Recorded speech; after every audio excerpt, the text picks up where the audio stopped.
Ძვირფასო მეგობრებო, მივესალმებით ჩვენი გადაცემის სტუმარი ზალიკო უდუმაშვილი.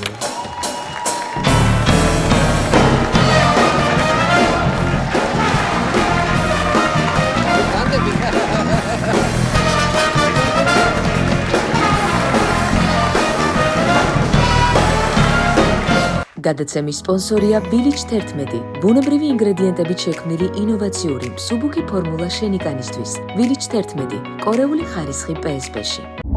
გადაცემის სპონსორია ბაზარი. ქალაქი ქალაქში. სივრცე გართობისა და დასვენებისთვის.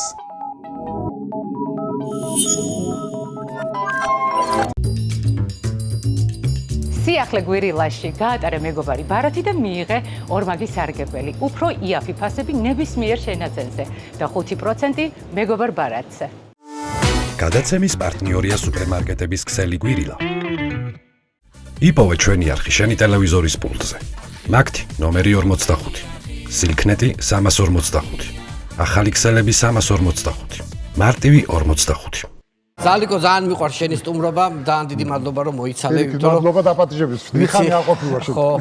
ხო და თან ეხლა დაამთავრე საინფორმაციო და უცებ გადმოხედი აქეთ. მე მესმის, იმიტომ რომ თემა იმდენად ბევრი გვაქვს და საინტერესო რამდენად არის ჩვენთვის საინტერესო ნაკლებად, მაგრამ ხო, მაგრამ რაღაცნაირად ამაზეც ვილაპარაკოთ, იმიტომ რომ ნელ-ნელა გვიახლოვდებიან. ხო არის ეს, ეს სიტყვა, მოჩოჩნა. ხო, მოდი, უკვე ჩვენთვისაც მოიცალეს, ეს ხო. ადრე თუ გია ხონდო მოეცალათ ახლა. ხო. როდემდე გვაპარპაშებდნენ. ძალიან დიდი იყალვი პარპაშეთ, ხო და ნელა უკვე რაღაცა პატარ-პატარა შემოგდებული, რა ქვია, საჩივრებით დაიწყეს. ეხლა ეს ჩემთვის ძალიან საოცარი საჩივარია ეს რა. სიტყვები, რომლის დასაცენზურებლად გვიჩივიან, აი ესეთი არის რეჟიმის პატიმრები, რამდენად შეიძლება უკვე თქვა, არ ვიცი. სასამართლოზე რატო გვიჩივიან რეჟიმის სასამართლო ოცნებას რა შუაშია. ხო, არ ვიცი, სასამართლოზე რატო აქვთ ერთ სასამართლო დამოუკიდებელი ორგანო. ხო და თვითონ იჩივლო სასამართლომ თუ რამე პრეტენზია აქვს. ხო, მაგრამ თვითონ ეს მარეგულირებელთან ჰქონდათ კონტაქტი თქვენ თუ იცი და მე როგორც ხვდები, მარეგულირებელი ძალიან დიდ შარშია. იმიტომ რომ ამის აღსრულების მექანიზმი ჯერჯერობით არ არსებობს. ანუ როგორ უნდა აღსრულდეს რა ამისთვის მაგალითად უნდა გქონდეს ჩვენ რაღაც გაიდლაინი, ხო? რა შეგვიძლია და რა არ შეგვიძლია, ხო უნდა ვიცოდეთ და ასეთ რამე არ არსებობს ჯერჯერობით. ანუ ეხა არის რეჟიმი ის, რომ ქართულ ოცნებაში რა სიტყვაც არ მოეწონებათ. ხო. ჩვენ არ ვიცით ის სიტყვა რეალურად მოსაწონი არის თუ არ არის მოსაწონი რა. ისინი ჩათვლიან რომ არ მოწონთ, გიჩვლებენ. ოღონდ მარეგულირების უფლება არ აქვს საჩივარი არ განიხილოს. უნდა აუცილებლად უნდა განიხილოს და ამ საჩივრის განხილვა სჭირდება დაახლოებით 2 კვირა ან ერთი თვე ერთ საჩივრის განხილვა. ერთ დღესაც რომ შევიდეს დაახლოებით 500 საჩივარი მარეგულირებელ კომისიაში, ხო? ხო ყველა უნდა განიხილოს ავტომატურად. ეხლა საჩივრის დაწერას რა უნდა? გინდა ჩვენს მიმართულებით და გინდა თუნდაც იმედის ან პოსტივის მიმართულებით. ახლა საჩივრის დაწერას რა უნდა?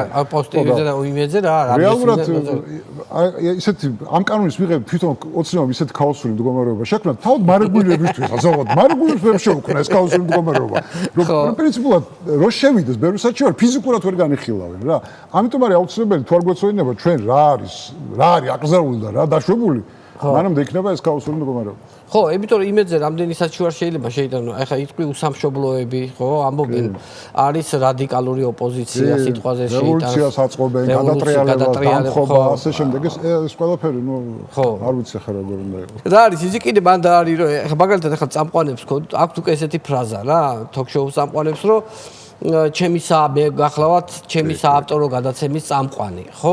ეს სპეციალურად ჩასვით, რომ ანუ მან როგორ არის, ცი ამ ახალი კანონის მიხედვით, ანუ შეზღუდვები სხვადასხვა გადაცემაზე სხვადასხვანაირად ვრცელდება. ყველაზე მძიმე მდგომარეობაში არის საინფორმაციო გამოშვება, რომელსაც პრაქტიკულად არაფრის უფლება არ აქვს. შემდეგ მოდის საზოგადოებრივი პოლიტიკური გადაცემები, რომელსაც აქვს შეზღუდვები, მაგრამ არა იმდენი რაც საინფორმაციო გამოშვებას და ბოლოს არის საავტორო გადაცემები, რომელსაც სადაც გადაცემის ავტორს და წამყვანს აქვს უფლება რომ თავისი აზრი გამოხატოს რა. ვინაიდან ეს საავტორო გადაცემა. ამიტომ ეხლა ყველა წამყვანი ჩვენი გადაცემების, თოქ-შოუების წამყვანი ამბობს რომ ეს არის საავტორო გადაცემა, იმიტომ რომ რო არ დააჯარიმო, იმიტომ რომ ერთ-ერთი გადაცემა, რომელსაც შეუძლია რომ თავისი აზრი გამოხატოს როგორც ჟურნალისტის, ყოველგვარი ასე ჩემოვლითი გზების გარეშე ეს არის მე მგონი ყველაზე მეტად ნოდარის გამოა მოგონილი რაღაცა საგამოძიებო ჟურნალისტიკა არის უმძიმეს მდგომარეობაში ამ კანონის მიხედვით, იმიტომ რომ პრაქტიკულად არაფრის უფლება აღარ აქვს. ანუ შენ წარმოიდგინე, როდესაც აკეთებ გადაცემას ვიღაც ჩინოვნიკზე, რომელიც ამხილე კორუფციაში, ხო? ხო. ახლოს ვერ მიეკარები საერთოდ. ვერც მის ქონებას გადაიღებ, ვერც ინტერვიუს ვერ ჩაწერ, ვერაფერს ვერ აკეთებ, თუ იმან თანხმობა არ მოგცა. ეხლა წარმოიდგინე, ვინ მოგცემს ხო ამაზე თანხმობას? მე ის ხერხები, რომელსაც იყენებენ საგამოძიებო ჟურნალისტიკაში, ხო იგივე ფარული გადაღება, სატელეფონო ზარები, არაფრის უფლება არ აქვს. თუ ჩათვალეს, რომ ეს კანონდარღვევა არის და ავტონომურად ხო რა, ეგ მინდა გითხრა, ხა მაგალითად 90-იანებიდან ტელევიზიაში მუშაობ, ხო? რამდენი პერიოდი გამოიარა, რამდენი მთავრობა? ყველა მთავრობა გამოიარე, მაგრამ აი ახლა ეს დღევანდელი მდგომარეობა შეფასება როგორ შეიძლება წინა მართლაც ახლა წარმოიდგინე 92 წელს ხო შეორდნეს პერიოდი იყო, იქიდან გამოიარე, ყველა ხელისუფლების პერიოდში გავიდა, ყველა ხელისუფლების პერიოდში იყო პრობლემები, ყველა ხელისუფლების პერიოდში იყო რაღაცა, მათ შორის მედიასთან დაკავშირებითაც იყო სერიოზული პრობლემები, მაგრამ ის რაც დღეს ხდება, ის რომ კანონის ძალით გადაწყვეტეს, რომ ტელევიზიები გააჩუმონ. ეს არავის აზრადაც არ მოსვლია, რომ კანონი მიეღოთ ტელევიზიის პირის ამოსაკერად. ეს არის რეალურად. და მეორე, არც ერთ ხელისუფალს აზრად არ მოსვლია, არც ერთ ხელისუფალს, რომ ქვეყნის საგარეო კურსი შეეცვალა. ეს არის ხო ყველაფრის ანიც და ბანიც. არა, ყველა ხელისუფლება ამიტომ არის რომ ჩვენ გვაჩუმებენ და ხალხსაც აჩუმებენ, ხო? იმიტომ რომ ეს ღია თქვენს რომ ჩვენ აღარ გვინდა დაკავშირდეს და დავამთავრეთ ყველაფერს. მე მგონი ზალიკო შენ ახლა ყველაზე ბედნიერი კაცი უნდა იყო, იმიტომ რომ პოლიტიკაში აღარ ხარ. ანუ ახლა პოლიტიკაში ყოფნა არის აი მე ინტუიცია მქონია. მე ზურგის ტვინი მუშაობს, ანუ ეს რა დროს მივხვდი რომ ესე იგი მაინც გძნობდი რომ რაღაცა უბედურება იქნებოდა პოლიტიკაში. გძენი აშკარად, აი შინაგანმა ძალამ მითხრა რომ ხო, შეთავაზ ხო ხდები რომ ზაღდი ესე ეხა პრინციპში ან უნდა ვიждდე ციხეში, იმიტომ რომ დამბარებდნენ კომისიას. ან სასამართლოში უნდა ვიყო? სასამართლოში დადიოდი, ყოველდღიურად სადღაც უნდა მიდიოდე და რაღაცა გამოკითხვებზე იყო, ხო, არა მართლა, იმიტომ რომ მართლა ძალიან ესეთი პოლიტიკური ქაოსი არ მახსენდება რა. პრინციპში მე როცა ეს გადაწყვეტილება მივიღე, თვითონ ამერიკის ელჩიც კი გამოიფიტა. კი, გამოიფიტა და დავიდა. როგორც ევროკავშირის ელჩი გამოიფიტა, ის როცა მე ეს გადაწყვეტილება მივიღე, მაშინ აი ამ სცენარის წარმოდგენა ძალიან რთული იყო ახლა დღესაც არის რა, მაშინ სულ სამოცულობა იყო, მაგრამ მაინც ეთყობა რაღაც შინაგანი ძალა, მაინც კი მიკარნახა. კაი, ზალკო, რაზე მინდა ისე გადავიდე, ახლა მაგალითად შენ ხშირად დადიოდი ხოლმე ახლა, როცა ნორმალური სიტუაცია იყო ტელევიზიიდან და ტელევიზიასაც ჰქონდა საშუალება იმ პერიოდში სანამ სარეკლამო ბაზარს დაგვიბლოკავდნენ და უბედურ დღეს ჩაკვირდნენ, ნუ ტელევიზიიდან ხალხი მიდიოდა, ნუ სემინარები იყო სემინარებზე და ხო სხვადასხვა მივლინებები და სხვადასხვა ტელევიზიებში ხო ნუ მე მახსოვს ბოლო ისტორია რომ მოყევი Facebook-შიც ხარ ნამყოფი ხო ხო საინტერესო ქვეყნები რომელი იყო შენთვის ყველაზე ბევრი საინტერესო ქვეყანა იყო მაგალითად ძალიან საინტერესო იყო ჩემთვის შვედეთი და იქ და რამ განმაცვიფრა შვედეთში ესე იგი რა. ერთ-ერთ საღამოს ჩვენთან სტუმრად მოვიდა სტოკჰოლმის მერი. მერი. წარმოიდგინე ხა ამხელა ქალაქია სტოკჰოლმი რა. ისი მერი ბევრი ვისაუბრეთ რაღაცა და რო წამოვედით სტოკჰოლმის კუნძულებზე განლაგებული ქალაქია და ერთი კუნძულიდან და მოსულიყავით ამ ცენტრში რა ქალაქის ცენტრში. მოვედით გემით მოვედით ქალაქის ცენტრში. რო ჩამოვედით კიდევ საუბრობდით გზაში რა ანუ ასე და უცბად დავინახე რომ ეს მე აცქვუტდა რა რაღაც აცქვუტდა თან რაღაც იყურება აქეთ-იქით. ხო და ეხლა ველოდები რომ მანქანა მოაკითხავს ჩაჯდება და წავა რა. და უცბად მომბრუნდა ბუდიშო უნდა გავიქცე ჩემი ნომერმა ტრამვაი არ გამოსწროსო. გავიხედე და გაჩერებას დავდგა ტრამვაი ჩამოდგა. ხო. ეს მე შეხტაში ტრამვაიში და წავიდა. დავჭიქს გახსოვული სტოკჰოლმის მერი წარმოიდგინე ხა ჩემმა ტრამვაი არ გამოსწროსო. ტრამვაი შემოდებოდა. მისი ნომერი მოვიდა, მისი ნომერი. ხო და მე სადაც სასტუმროში სადაც ცხოვრობდი, ზუსტად გვერდით ცხოვრობდა პრემიერ-მინისტრი ქვეყნის. და რო გამოდიოდი ხოლმე სათურაში მოწევა არ შეიძლება და ვეწეოდი ხოლმე და გარეთ ერთი დაცვის ბიჭი იდგა ხოლმე აი სიმბოლურად დაცვა რომ უნდა იდგეს რა დაცვა რა ხო აი პროს დაბა არ ფსაკეთებ დაბარელდა და ხა მე ძალიან ხშირად ვეწეოდი მწეველი ვარ და ანუ ის ბიჭი თუ იქ იდგა რა გამოველაპარაკე და ახალგაზრდა ბიჭი იყო და დამაინტერესა აქ რა თქვა არ მეთქი რა და არა აქ მესამსარძო პრემიერ-მინისტრი ცხოვრობს რა და უბრალოდ სიმბოლურად უნდა ვიყავთ რა ამე კი არ არის ახლა ვინმე კი არ ვარ უი აქ სახშია მეთქი ახლა მეთქი და კიო სახშიაო ახლა და შეიძლება ავიდე მეთქი დარეკა ზარი და ინგლისის დარეკა ხოლმე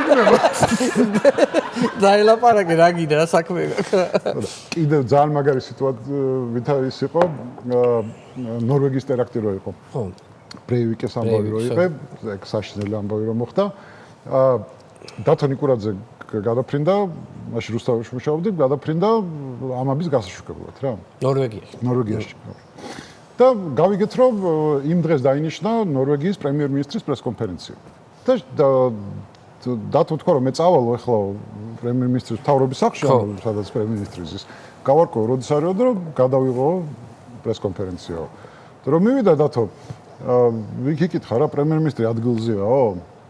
ხო და არ ვიცითო, იცით და როგორ გავიგო ადგილზე თუ არაო და არაფერი აგერო გადითო პარკინგი სადაც არისო პრემიერ-მინისტრის ველოსიპედი თუ დაპარკინგებულია ესე იგი მოსულია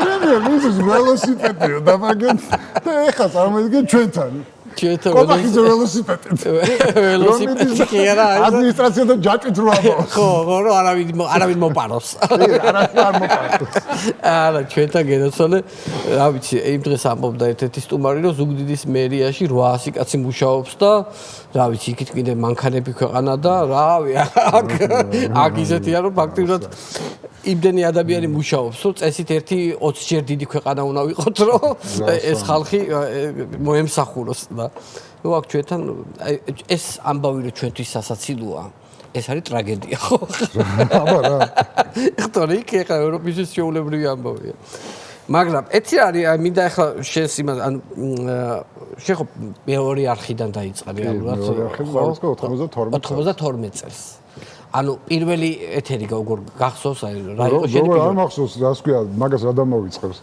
1992 წლის 24 ივნისს დაინიშნა ჩემი პირველი ეთერი თარიღიც მახსოვს ну ტელეგრამი არ მძინავს ახლა პირველი პატარა ბიჭი ვარ ტელევიზიაში მიმიღე სამუშაოდ პირველი ეთერი უნდა იყოს და გავათენე ტელეგრამი ნერვიულობაში დილას ავდექი გავემზადე ტელევიზორი ჩავრთე და ტელევიზიის შენობა დაკავებული აქვს ვალტერ შუღაიას შეარაღებულ ჯგუფს. რა ხდება ისი ბეტერები დაშენგინებენ სროლა ავტომატების კაკანი აქედან გვარდია მიადგა ტელევიზიას იქიდან შუღაიას სასტავი ისურის თუ ინგრევა იქაურობა აბსოლუტურად რა პირველი ეთერი რა ისე ასე ჩაიშალა ჩემი პირველი ეთერი ესე ვალტერ შუღაიამ ჩამიშალა ეთერი არა კაია ну ღამე ეთერი როცა მთავრდებოდა პირველ არხზე რჩებოდა მორიგე ინჟინერი რომელიც ну პოლემას აქცევდა რომ უბრალოდ იქ ცუდრიამი არ მოხდარიყო და ეს ღამე რა უნდა ეკეთებინა ახლა ხო ამ მორიგეს და ეთყობა რაღაც გერმანული პორნოგრაფია ქონდა რა ხო თავის უყურებდა ერთობოდა კაცი რა ამ სიარულში დემოშ ეთყობა შეეშალა და ხელი იდაყვით დაეყნო ან რაღაცა და ეს ყველაფერი გავდის გავარდა ეთერში რა აუ შევარდნაძეა პრეზიდენტი ამ დროს აღმოჩნდა რომ ნანული შევარდნაძეს არ ძინავს უყურე და ჩართო ტელევიზორი ის გია გადის გერმანული პორნოგრაფია როგორი იცი ბასის დას აი სასწაული ხდება გააღვიძა სასწრაფოდან თუ შეხედა შეტელევიზორში რა ხდება აუ ინგრეოდა ტელევიზია ესე იგი ინგრეოდა გასწორე როშ ტელევიზიის დირექტორი რო შევარდა საეთეროში და ეს კაცი რო წამოწოლილი ზის და უყურე რა ვიცი რა ნეტარება შეუყურე ტელევიზიის დირექტორი მაშინ ვინ იყო ზაზა შეკერე კაია ხო, იცი რა არის კიდე ერთი კითხვა, ეხლა შენ მაშინ ალიონიც მიყავდა, მაგრამ აი სხვა გადაცემები რა კი არ მაქვს პატარა ვიყავში. არა მეორე არხი დაიწყო, მეორე არხი რა იყო, ხო ეს პირველი გამონათება იყო საბჭოთა ტელევიზიის ალტერნატივის რა წარმოიდგინე ის პირველი არხი რაც იყო საბჭოთა პერიოდში იმის ალტერნატივა უცბად გაჩნდა მეორე არხი სადაც ადამიანები გამოდიოდნენ თავისუფლად ლაპარაკობდნენ რაღაცა და აი ძალიან პოპულარული გახდა რა ეს მეორე არხი აი ძალიან და ნუ მაშინაც პირველად ვიდგავდით ფეხს ასე თქვა ტელევიზიაზე და ფული მაშინაც ჭირდა იმ პერიოდშიც ხო და ამიტომ მოვიფიქრეთ რაღაც ვიქტორინას ვათამაშებდით რა რაღაც ფული შემოგდიოდა ვიქტორინა რა იყო რომ სვავდით პირდაპირ ეთერში კითხვას ვინც დარეკავდა და სოფასოვს გავცემდა იმას საჩუქრებს ვაძლევდით და ეხლა რომ წარმოიდგინო ესე პირამიდის ფორმა ქონდა ამ საჩუქრებს ესე იყო დაალაგებული რა ხო და ყუთები ხო რა ყუთები რაღაცები რა სამზარეულოს ტექნიკა და რაღაც ახლა მინიმალური რაღაცები და ოპერატორი ყავდა გაფრთხილებული ახალი ოპერატორი იყო მოსული რა ესე ძალიან მონდომებული ბიჭი იყო ყველაფერს პასუხისმგებლობით ეკიდებოდა და უთხარი რომ რო არ შეგეშალოს მეთქი რაღაცა მეთქი უყურე მეთქი პრიზი რო არ შემთხვევით სხვა არაჩვენო მეთქი თითით რასაც გაჩვენებ მეთქი ზუსტად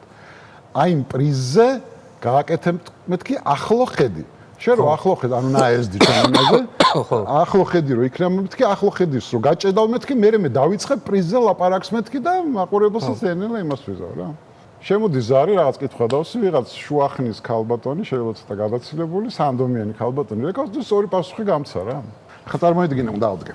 ხო. ეს ალაგია პრიზები. აქ დევს ის პრიზი რაც ბოლო რაც არის რა თავზე რა და ეს არის მიქსერი რა და აი მიქსერი როგორი რაღაცაა ეს 90-იან წლებში ეხა რომ მანქანა აჩუქო რა. ხალხი ხელით თქიფავს რაღაცებს და მიქსერია რა ეხა ელექტრო წარმოიდგინე მანქანა ჩვეულებრივი რა. და ესე დგას და ოპერატორს დავანახე რომ ნაეზდი მეთქი. და ოპერატორს რა უნდა მაგას და წამოვიდა ნაეზდი და წამოვიდა ნაეზდი და მეც დავიწყე და ეხა ინტრიგა უნდა შევაგდო ამ ყველაფერში რა ეხა რა მოიგო უნდა უთხრა ხო რა და არ ვეუბნებით ან უმალავ რა და მე ვთხარი ქალბატონო მეთქი თქვენ ეხლა ისეთი რაღაც მოიგეთ მეთქი რაც დღეს მეთქი ყველა ქალის ოცნებაა არ ვიცი მეთქი აი დილას შუადღისას საღამოს ღამეს სულ თქვენს გვერდით არის მეთქი რა ამის გარო სიამოვნებას მიიღებს მეთქი ქალი მეთქი ვერაფერი ვერ შეცვლის ამ სიამოვნებას აი პირობას გავზეს მეთქი თქვენი ქმარიც კი ეჭვიანებს მეთქი იმდენ დროს გაატარეთ ამ ყველაფერს ამ თანამედროვე და ბიჭო როცა რეკავ ხო ბიჭოლი ვარ იქიდან ხო პასუხი არის არა და სულ რო სანთებელ აჩქო ადამიანს მადლობას გეუბნება ხო და დუმილია რა ანუ არაფერი არ ისმის და ცოტა ხანში მესმის სიტყვები ვაიმე ჩემი სიკვდილი ვაიმე ეს გათახსირებული ვაიმე ეს რეებს ლაპარაკობს ცოტა დავიბენი და ეთქობა სახში ოჯახი უყურებდა ამ ყველაფერს და იქიდან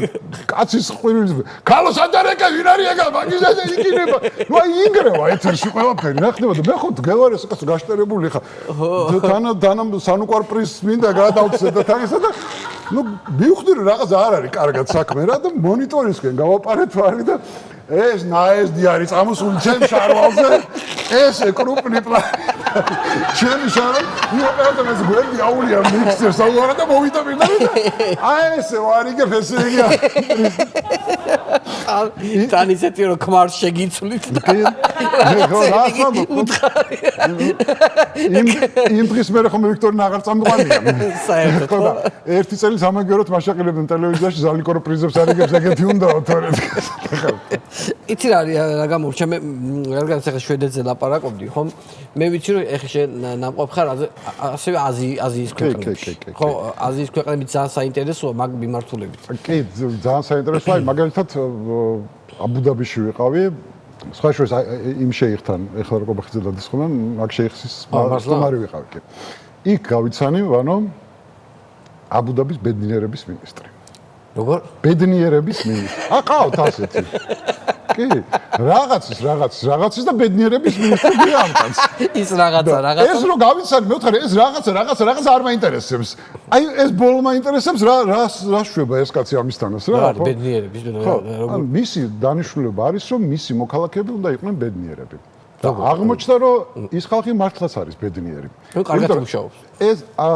ეს ვრცელდება მარტო საემიროების მოქალაქეებზე ანუ უცხო ქვეყნის მოქალაქეებზე არ ვრცელდება ეს ბედნიერების ინდექსი. შესაბამისად, ისინი უბედნიერეს ხალხია, იმიტომ რომ დაბადებიდანვე არიან მილიონები. ანუ რო იბადები აი ხორი მოქალაქე უკვე გარანტირებული გაქვს ყველაფერი ამ ცხოვრებაში. ანუ უფასო სწავლა, ფული, სასახლე რო კონდეს, ცოლს რო მოიყვან, მეორე სასახლეს ჩუქნიან, იმიტომ რომ ცოლი მოიყვანე, შვილი დაგება და კიდე ერთ სასახლეს ჩუქნიან.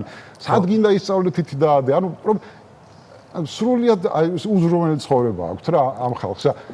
იმ შემთხვევაშიც კი თუ ძალიან ხარბი ხარ და ის რაც გაქვს არ გაკმაყოფილებს. წახვალ ბანკში და აიღებ კრედიტს.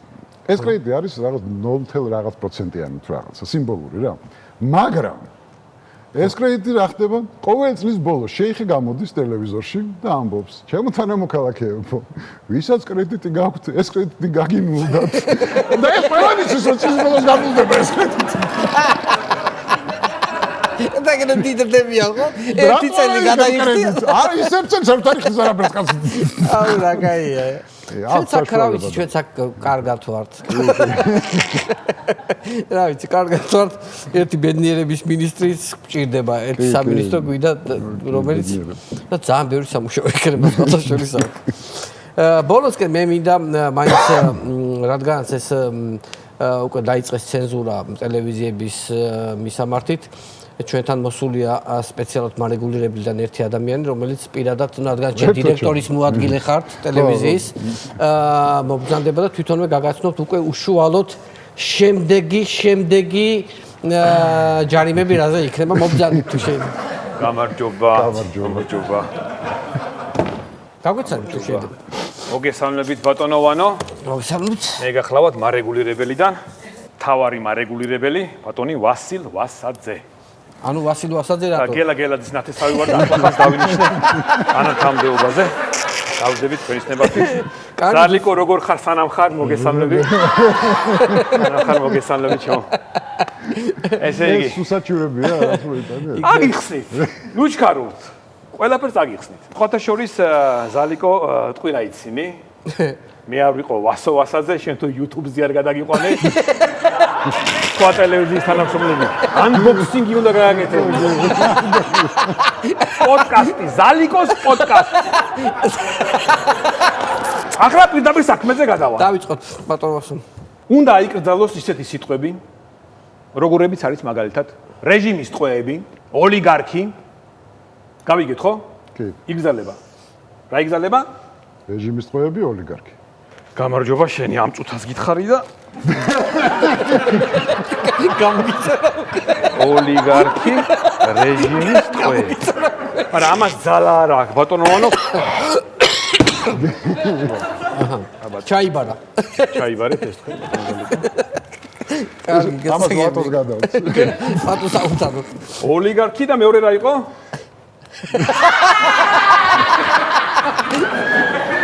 მინდრის ყვავილი.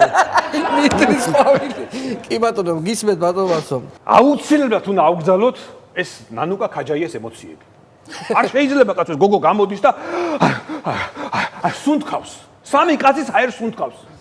არ იქნება ვიღაცა დაუტოვო ვიღაცა ჟანგბადი. აი ხა ძირფაზე ტელემაყურებლებო გამოვიდა სპეცნაზი, ჩართეს წყლის ჭავლი, სტუდენტებს გაუტეხეს თავი. რა თუნდა ეს? გამოვიდა. სპეცნაზი. წყლის ჭავლი მიუშა სტუდენტებს, გაუტეხა თავი.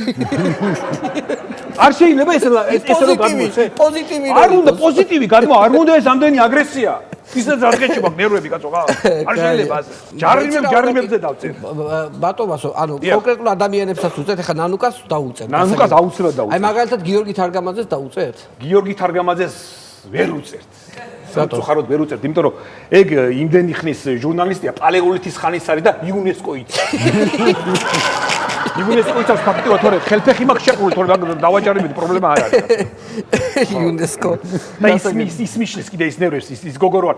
არ იქნება სამართალი, არ იქნება. გაგატან მაგასთან მე. ჯარიმას. არ იქნება სამართალი, არ იქნება მშვიდობა. წარდება. არ იქნება ენა და არ იქნება კლიკინი. გადაეციეს იმას. გავაგაბრაზებულა. ასევე ბატონ გელაძეს იკრძალება რომ დაუძახოთ გეკა. გასაგებია? გეკას ვეძახით ჩვენ მარტო ტუსოვკებზე. როცა ვარ ტუსოვკებზე გეკ. ეს არის ჩვენი. ეს არის შიდა სამზარეული. ასევე გვაქვს ჩვენ ესე იგი ფასიანი ჯარიმები. ბატონო ზალიკო. ესე იგი, ფასიანის ჯარიმები. ახლავე აგიხსნით ფასიანი ჯარიმები რა არის. ესე იგი, მაგალითად ოლიგარქი 5000 ლარია ჯარიმა ოლიგარქი. ფასიანი სიტყვები. სიტყვები ხო, ანუ სიტყვები არის, თავაზობ აა უკეთ ფასიადებს ხო სიტყვას ხო? ბატონო მანო, ჩვენ ჩამოვაყალიბეთ ჩვეულებრივ ბიუჯეტი ხომ შევავსოთ. ამ სიტყვებზე არის ამდენი. იტყვი ამ სიტყვას კეთილინებე გადაიხადე. ოლიგარქი 5000 ლარი, რუსეთის მონა 1000 ლარი, კორუმპირებული 5 ლარი. აღეს ბევრი ყავს კორუმპირებული. იაფია. ასევე გვაქვს ესეთი პაკეტები გვაქვს. ეს შანსი მესიჯიც მოგივიდოდათ. ნახეთ, ესე იგი, დაინტერესებს, ესე იგი, შემთხვევა უყურე, შემდეგი სიტყვების გამოყენება, ესე იგი, ოლიგარქი რუსეთის მონა პლუს სპორტული არხი შემიძლია გაიკეთოს 7000 ლარი. ორი სპორტული არხი მოყვება. 7000 ლარში შემიძლია ეს გავაკეთოთ. ესე იგი. გავიგეთ ხო? კი. იგივე ამ პაკეტს. იცი და გავივლი ახლა მე მაგას. კიდე რა შეთავაზებებზე გავამიგზავნეთ და ერთიანად მე კი ბატონო. ესე იგი, ოღონდ ამ პაკეტს რა ვიღებ, რამდენჯერ შემიძლია ოლიგარქის თქმა და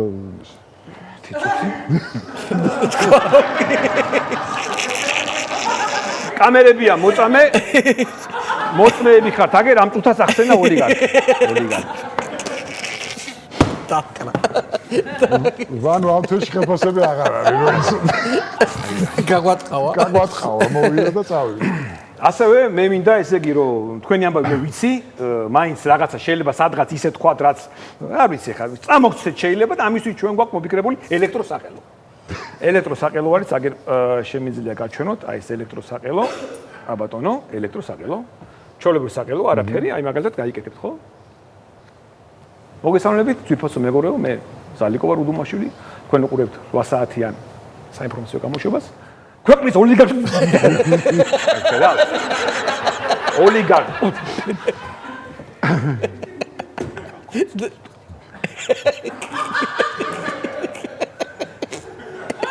რეჟიმის პატიმრობა. თავისით ანუ რეჟიმის პატიმრებს როცა რეჟიმის ელემენტები დაუძლებება. ამას გამოსვით არ არის პრობლემა, ჩავიდებ ამას ხდება. ასევე ესე იგზალება მთელი ოპოზიცია იგზალება. ყველა? კი. აკრძალვა ოპოზიციის აკრძალვა. ოპოზიცია რატო უნდა აიგზავნოს გასო? მადლობა მითხარით, რომ აკრძალვა თუ იმას დაკრძალვა უნდა. მე ხოვე მივედი ჩაუვარდი მუხლებში და კარგი ამ ეტაპზე აკრძალვა.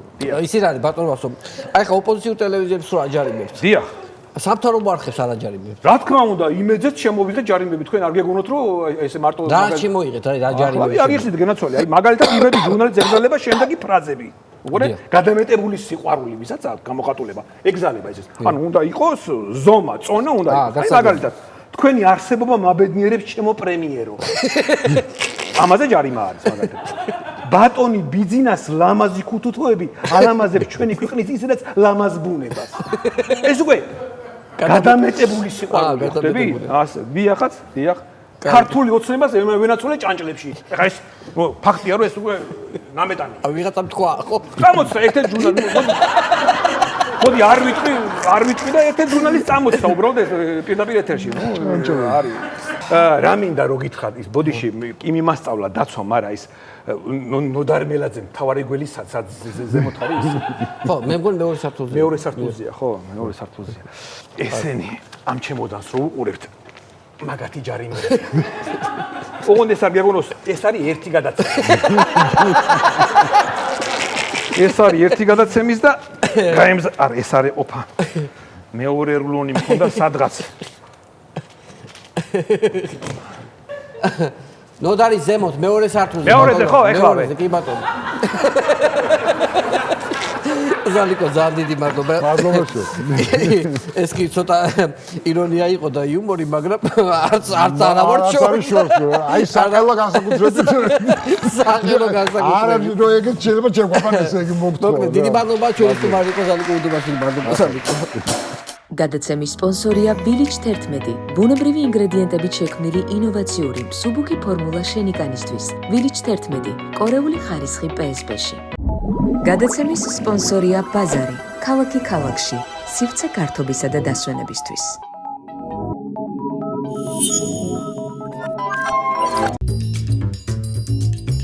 სიახლე გვირილაში გაატარე მეგობარი ბარათი და მიიღე ორმაგი სარგებელი. უფრო იაფი ფასები ნებისმიერ შენაძენზე და 5% მეგობარ ბარათზე. გადაცემის პარტნიორია სუპერმარკეტების ქსელი გვირილა. იპოვე ჩვენი არხი შენი ტელევიზორის პულტზე. მაგთი ნომერი 45. სილქნეტი 345. ახალი ქსელები 345. მარტივი 45.